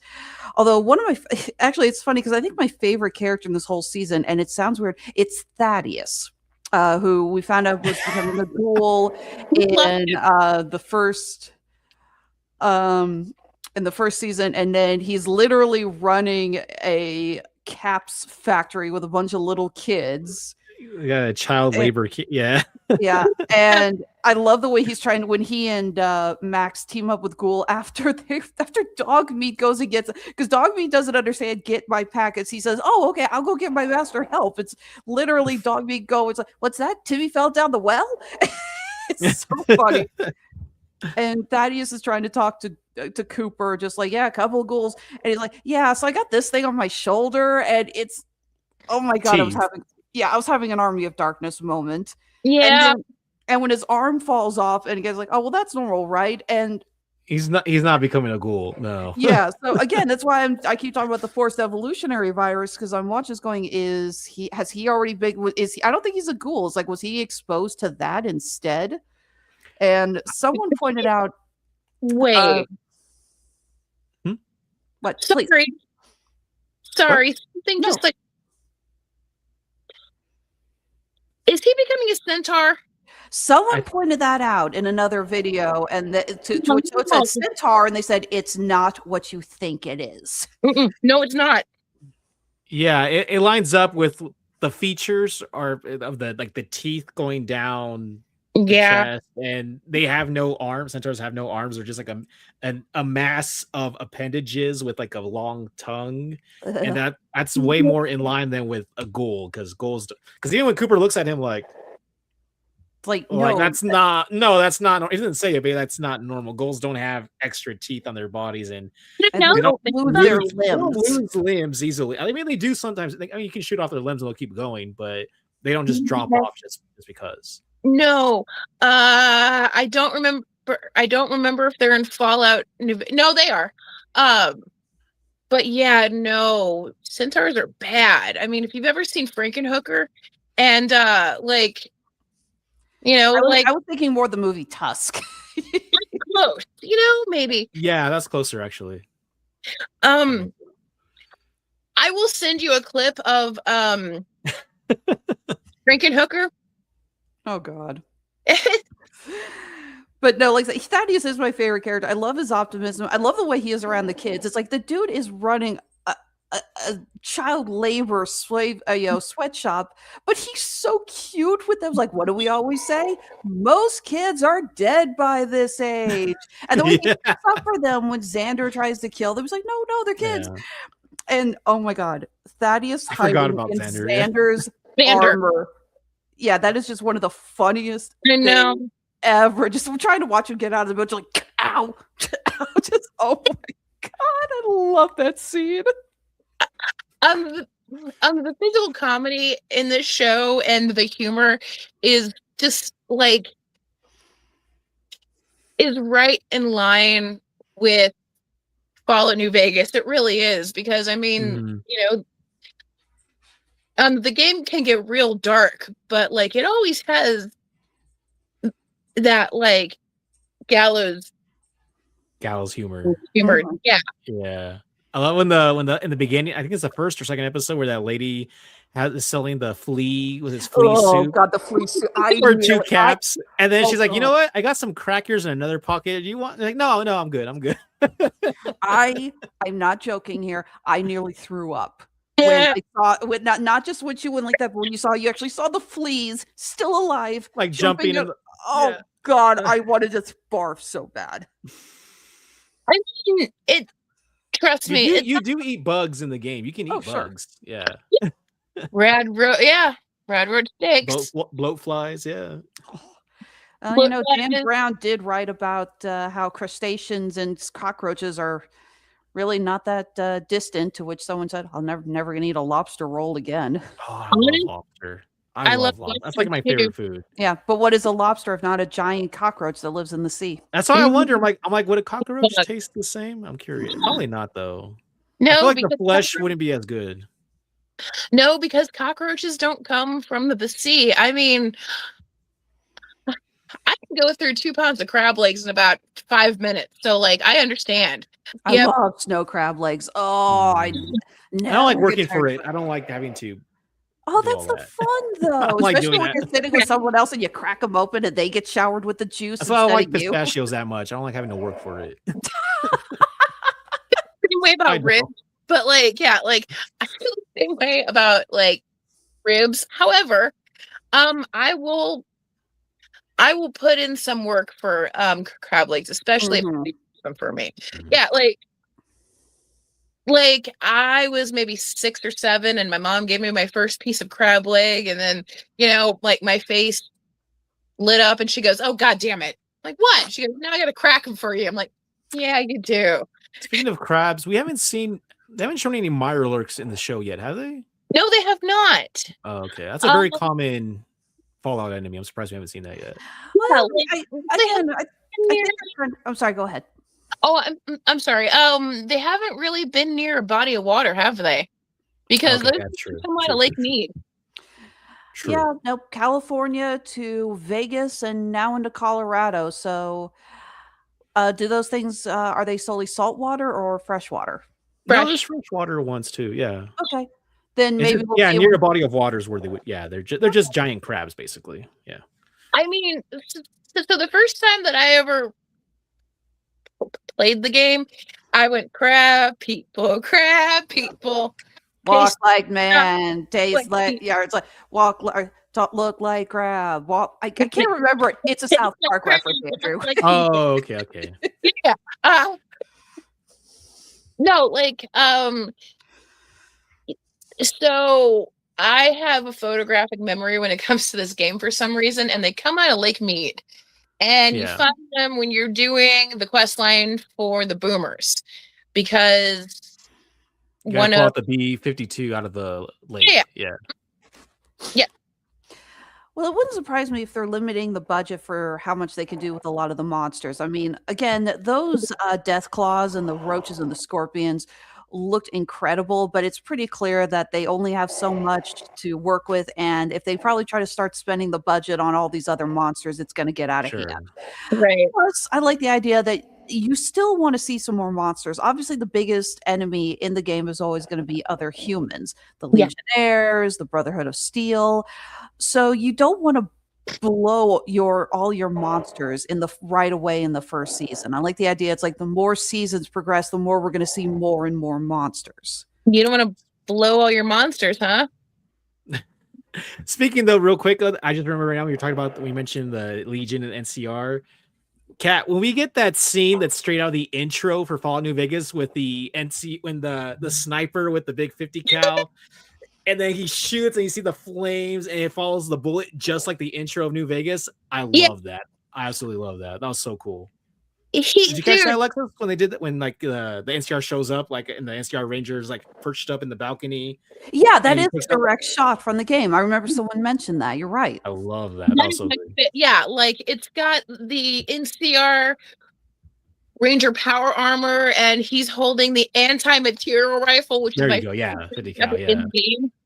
And I know exactly, yeah, and I know exactly which ammo he's using. They're using. Those are incendiary rounds in the anti-material rifle that you get from the gun runners. Mm-hmm. Mm-hmm. Like I said, it's my favorite ranged weapon. It's basically a sniper rifle on roids. It's fucking beautiful. Yeah. It's OP. Yeah. Mm-hmm. Sarah, I think the only other note I had here, there was one line in episode 7 that I just could not get over. You have the scene of Ghoul, Thaddeus, and Maximus. He's back in the armor, walking into Freeside, and everyone is cheering for him because he's got the NCR logo on there. And Ghoul says, "Never underestimate the power of brand recognition." And I was like, and then you remember, oh yeah, this show's on Amazon. Like, nice play, Bezos. Nice play. I mean, like, it's not only that, but like, I mean, there are name brands all throughout those games. I have a Nuka-Cola poster, like, on my wall. You know, That's dope. like it's all about Nuka-Cola and Blammo Devil Eggs and Pork and Sunset beans. sarsaparilla.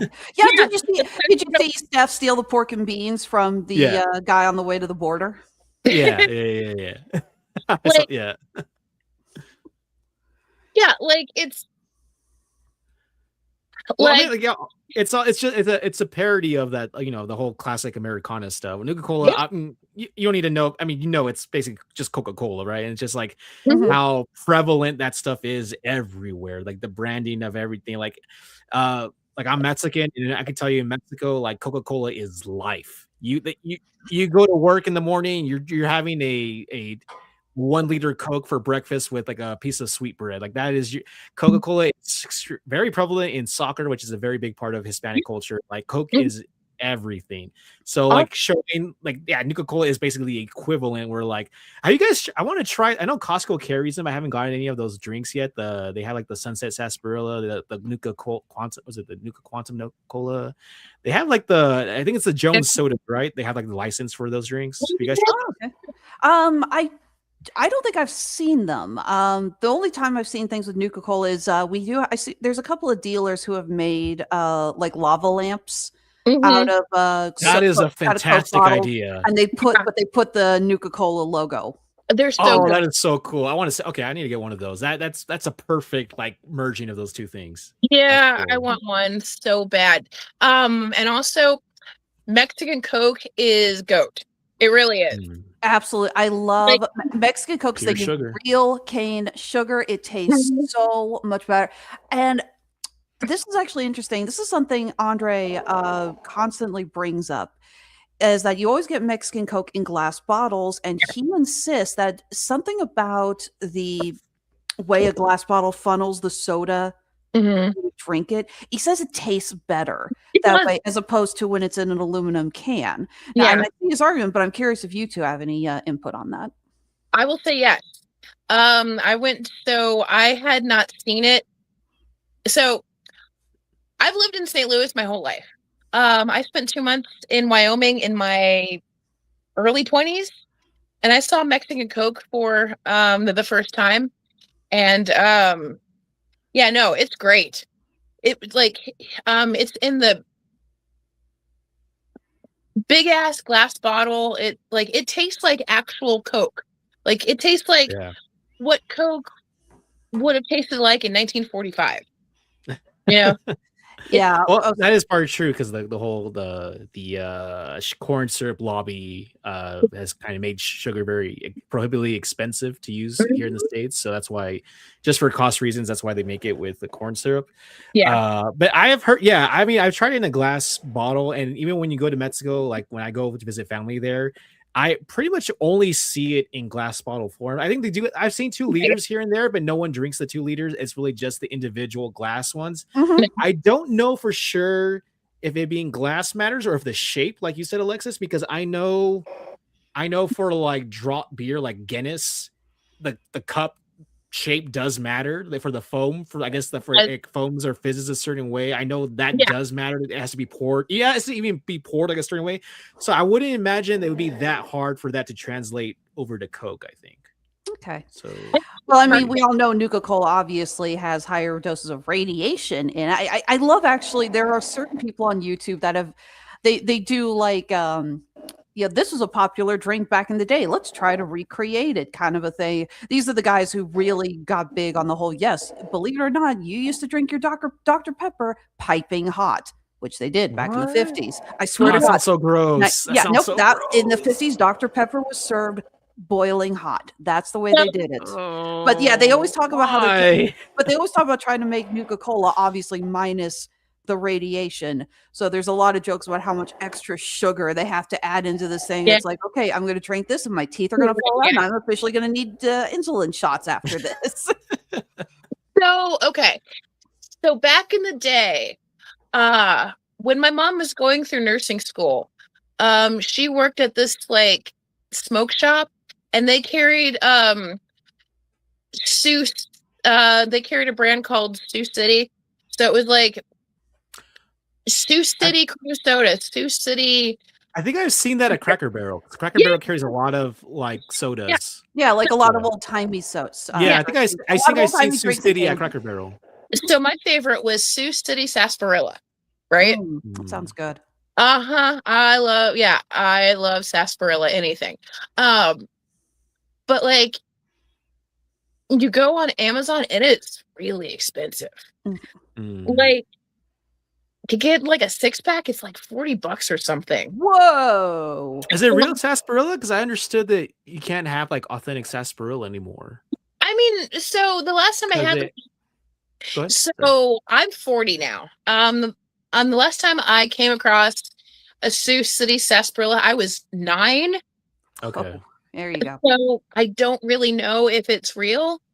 Because I've heard that they're not like FDA allowed or something like that because sarsaparilla naturally has like certain like toxic chemicals. I forgot what it was. Something it's a natural ingredient that's part of like the plant or whatever, but it's kind of like how Apple has cyanide, but like in really small concentrations, like really small amounts, right? Yeah, But like it's something like that where sarsaparilla, the process of making it like leaves kind of like trace amounts of like some kind of like poison or something. All right, hang on. I'm Googling this. Google. Sarsaparilla. I don't know how recent that is though. That's why. I'm Right. asking. Now I know that you can't give honey to babies under a year old because of the trace amounts of botulism. But Oh, okay. yeah. I didn't know that. yeah, so if you have any children and they're infants, don't give them honey yet. Okay, sarsaparilla is banned in the U.S. because saffrole, whatever that is, was found to contribute to liver cancer in rats when given high doses, and thus sassafras or sarsaparilla-containing products were banned. Really? Yeah. Mhm. Okay. Yeah, I remember hearing. I Yeah, don't know how long ago that ban was. So Yeah, it says here that this report came out in 2018. Yeah, the main constituent, I don't know if you put an accent on it, so if it's saffrole or saffrole, I don't know. But yeah, it's carcinogenic. there you go. I was thinking carcinogenic, but I thought that only applied to meats because I know meats have a lot of carcinogens. But Yeah. yeah, you so can't you have like Yeah. true, authentic sarsaparilla anymore. Sadly. Right. Well, frankly, I think Oh, if the you're drinking a rats. Nuka-Cola, I don't think they have to worry about carcinogenic because, again, you're already drinking a radioactive soda. I mean, let's see. It's either you get liver cancer or leukemia. Which one you want? Gee, Yeah. what's a better way to die? Yeah. Pretty much, if it's branded as sarsaparilla now, it's basically just root beer because it's like the closest thing. Yeah. To it. Although Sioux City sarsaparilla did not taste like root beer. It tastes like a milder root beer. That does bring up an interesting idea with the Sunset Sarsaparilla in the games, because then it's like, okay, so it's a case of, well, here, have a Sunset Sarsaparilla. It's not irradiated. Yeah, Still it's gonna not- kill you though. Yeah, I mean- maybe. I feel a lot of the stuff in the show or in the game is tongue in cheek, kind of just like this is how we used to do things back then, and we survived. We barely survived, so here you go, kind of thing. Well, like, so it's going with like a retro, like, so I know that Fallout is going with like a retro futuristic vibe, and it's like alternative. Like if we had put more thought, or if we had put more effort into like nuclear power Yeah, opposed to coal, you know? Mhm. yeah, which is That's- reflected in the cars. If you see those, it like says all the cars in the show, they have like that reactor like down the back of the spine of the car. Yeah. Those are all nuclear powered car. Yeah, I do love the retro futuristic aesthetic in Me the too. flashbacks. I mean, that I am a huge fan of that aesthetic. I think it's one of the things I loved about the Fantastic Four movie that came out last year. Yeah, I yeah, I agree. love the production design of that film because I Yeah. love the way they made this place look. Oh yeah, like it's very mid-century modern. I do love it. Mm. I also love that in the game, if you aim your guns at cars and you hit that reactor, guess what? Your rads go out of control. A little mini mushroom cloud. Yeah. Oh, by the way, I am kind of sad that we didn't see anybody use a Fat Man the season.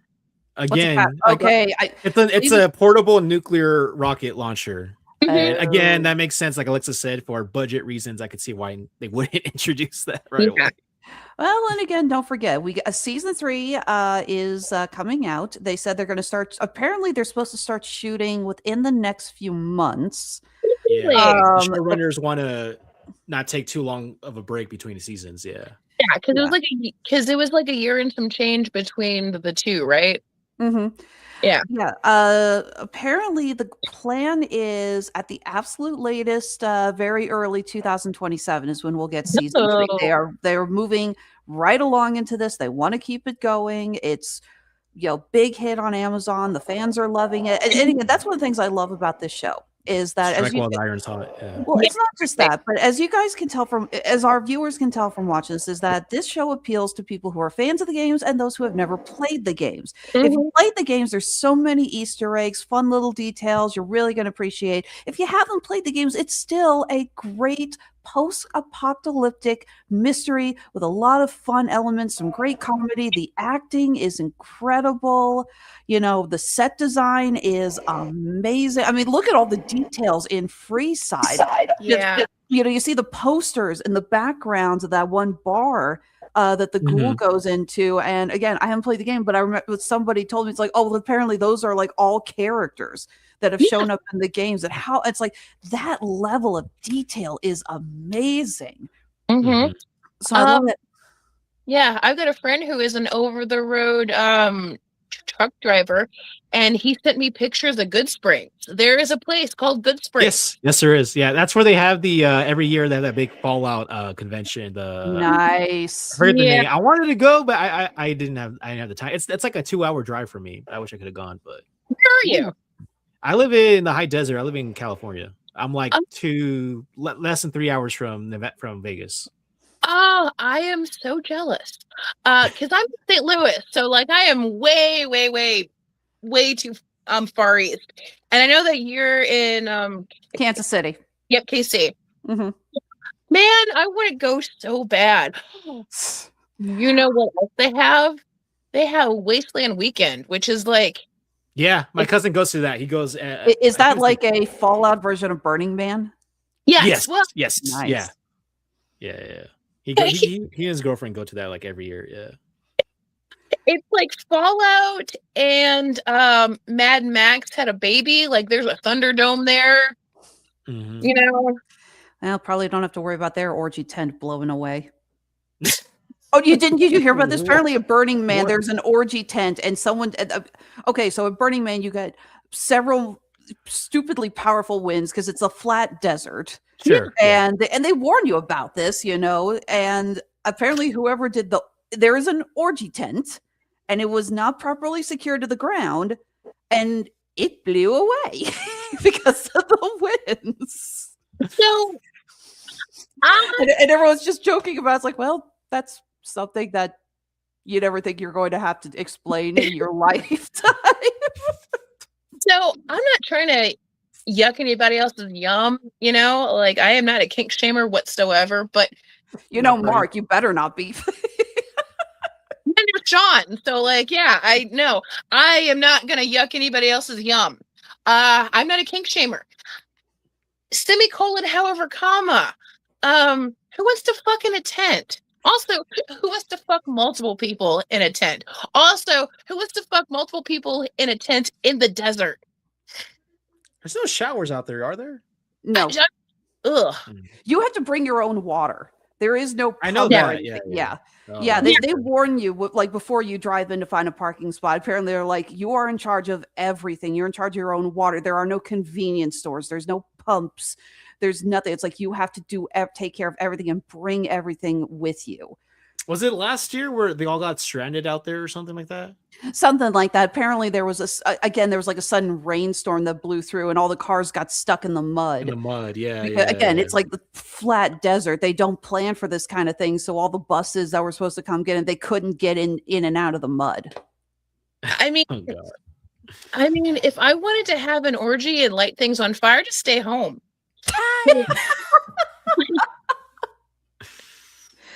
This is by far the strangest TV party tonight I think I've ever hosted. But I love it. Yeah. I'm gonna have to message Mark. It's like, so among the things we talked about tonight. You brought a chaos goblin in. Hi. No, like, you know what? Like, I feel like every time I'm on a podcast talking about this kind of thing, it always devolves into kink for some reason. Okay. Okay, we're putting that to the challenge when we review The Bride. What to not? What's that movie about? It's What? essentially think Bride of Frankenstein meets Bonnie and Clyde. It's Frankenstein. I'm sorry. Oh, okay. No credit. I always pause to salute a Mel Brooks reference. For the record, Sean Comer said he wants in on that one too. So, Yeah, I know. Of course he fucking does. but I hate to say, I think we should probably wrap this up here pretty soon. We're going for an hour and 43 minutes. And Andrew, I know you are on a limited time schedule. Yeah. Was there anything else from the show that we did not bring up? Any notes that anything you wanted to talk about before you need to get going? I'm just not really. I'm just thinking about how the last few scenes of the show we see the call out and the references to the Enclave, and it seems like they're probably going to be the big bad for next season. Mhm. I'm curious to see how that's going to play out because the Enclave is like the continuation of the U.S. government, basically, in the Mhm. absence of an official U.S. government. And they have like this really sick power armor that I want to see, the Hellfire armor.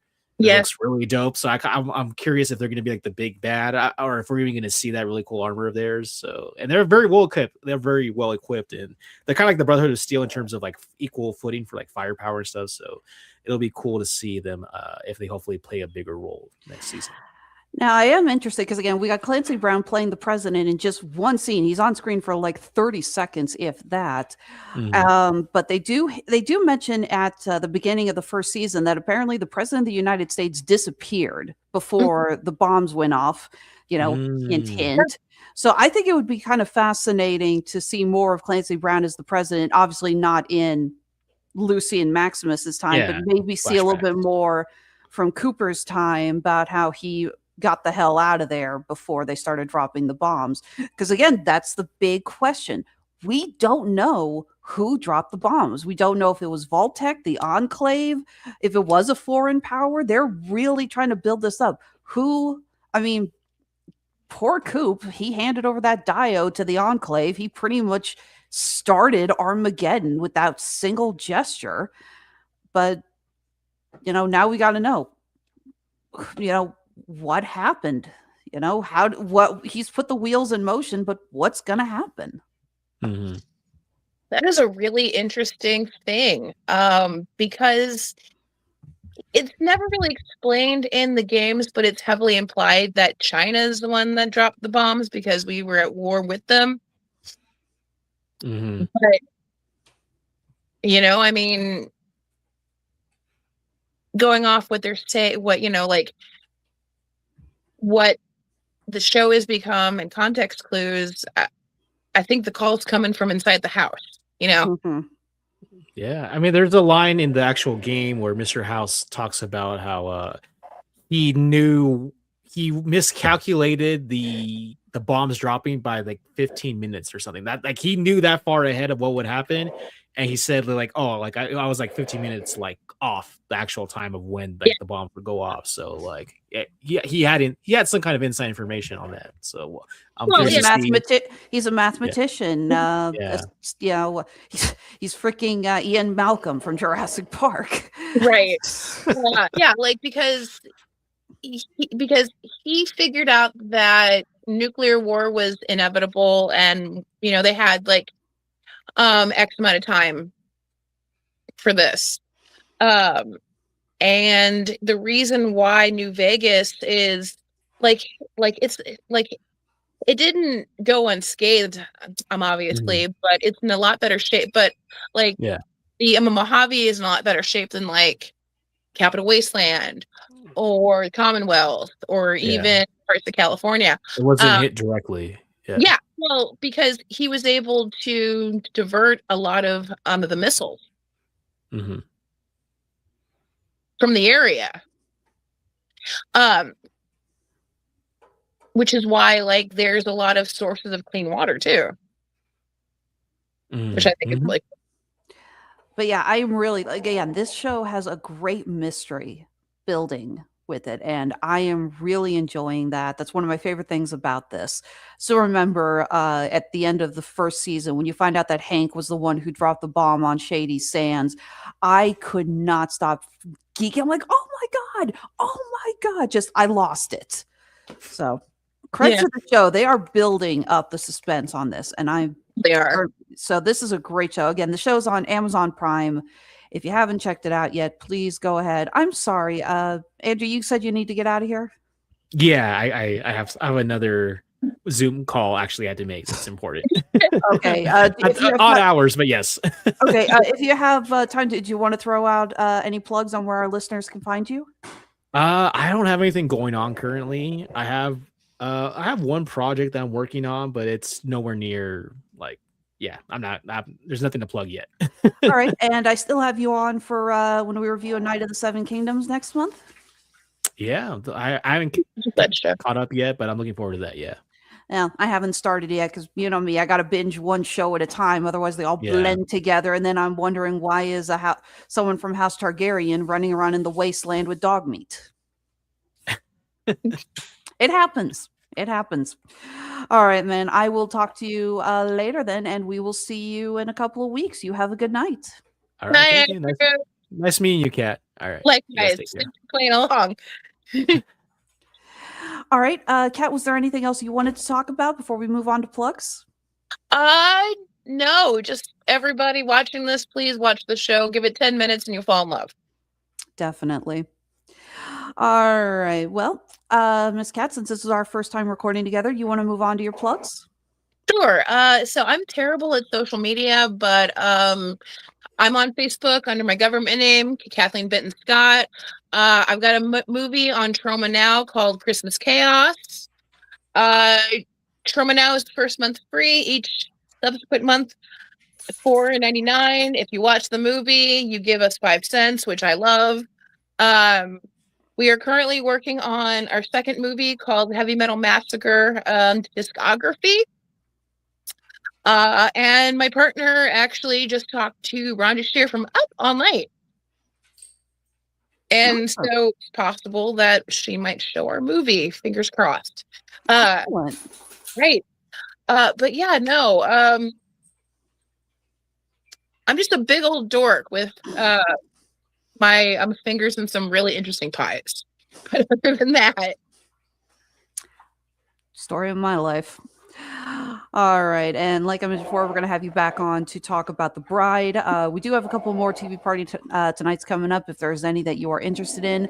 We're again, like I mentioned with Andrew, we're going to be looking at A Night of the Seven Kingdoms. This is the second spinoff from Game of Thrones after House of the Dragon. We're going to be doing that. We're going to be looking at the second season of One Piece on Netflix.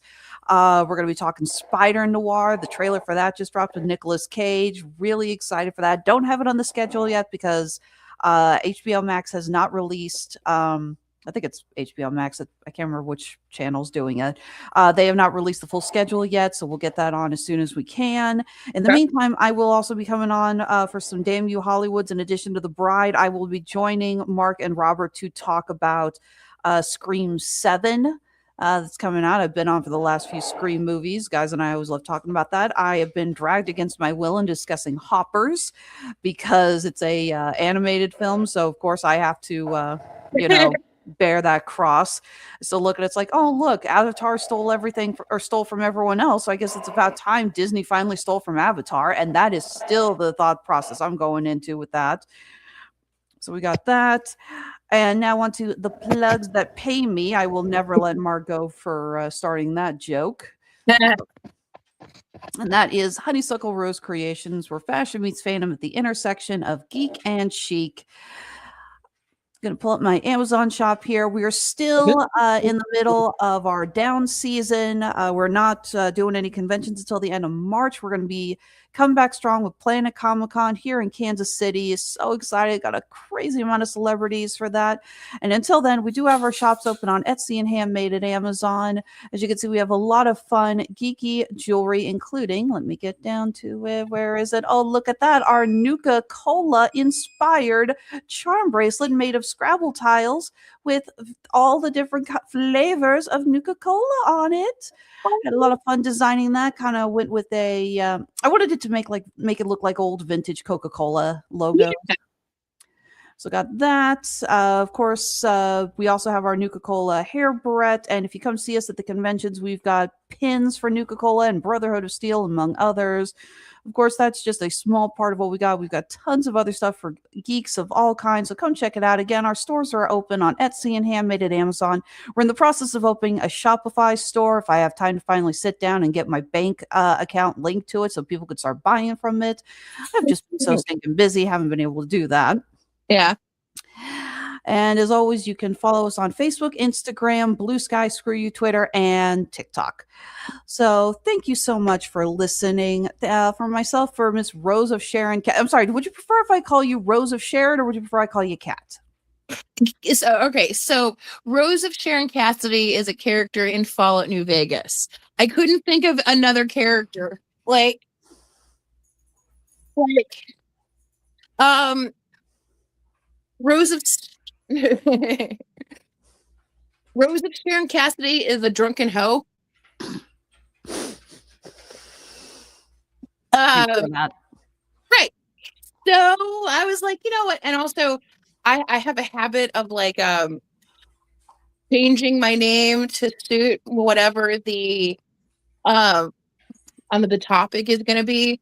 Like, we did a John Hughes triple feature. One of the movies was Ferris Bueller's Day Off, and my name on here was Sloane Peterson's dead grandmother. Okay, that's good. We did a triple feature with Striptease, Hustlers, and Showgirls, and it doesn't suck. So, yeah. It's weird. It's just a weird quirk I have. Fair enough. Well, hey, thank you for listening tonight, guys. So for myself, for Kat Scott, I'm Alexis Hannah. Thank you again. Have a wonderful night. I am going to go pour myself a Nucatini.